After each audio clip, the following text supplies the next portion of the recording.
શું ખંભાત શહેરની સાથે સાથે આસપાસના 14 ગામ દરિયામાં ડૂબી જશે? ખંભાતના અખાતમાં આજકાલ જે ભયાનક બદલાવ જોવા મળી રહ્યો છે તેને જોતાં કદાચ ભવિષ્યમાં આવા સંકટની શક્યતા વર્તાઈ રહી છે. ખંભાત શહેર સહિત 14 ગામોમાં દરિયાના પાણી 40 વર્ષ બાદ પરત ફર્યા છે. દરિયામાં ભરતીના પ્રવાહની ગતિ વધી જતાં પાણી ધીરે ધીરે ખંભાત શહેર અને અખાતના 14 ગામ તરફ ધસી રહ્યા છે. ખંભાતના રાધારી વિસ્તારમાં અગાઉ દરિયો જોવા 6 થી 7 કિલોમીટર દૂર જવું પડતું હતું. હવે છેલ્લા કેટલાક દિવસોથી દરિયાના પાણી રાધારી વિસ્તારની એકદમ નજીક આવી ગયા છે. અહીં માટીની મોટી ભેખડોમાં દરિયાના પાણી ભરાતા ભેખડો પાણીમાં ધસી રહી છે.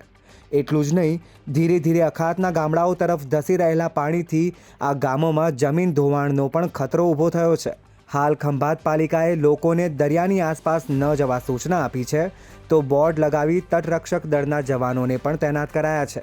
જો કે આ બદલાવ માટે દરિયાઈ સપાટીના વધતા તાપમાનને મુખ્ય પરિબળ ગણવામાં આવ્યું છે. વર્ષ 1860 અને 2020માં પણ કચ્છના અખાત, ખંભાતના અખાત અને સૌરાષ્ટ્રની દરિયાઈ સપાટીના તાપમાનમાં વધારો જોવા મળ્યો હતો, જ્યાં ખંભાતના અખાતમાં 1.5 ડિગ્રીનો વધારો થયો હતો. ત્યારે તમારું શું માનવું છે? દરિયામાં જોવા મળી રહેલી આવી ગંભીર હિલચાલ માટે બીજા કયા પરિબળો જવાબદાર હોઈ શકે? અમને કોમેન્ટમાં જણાવજો.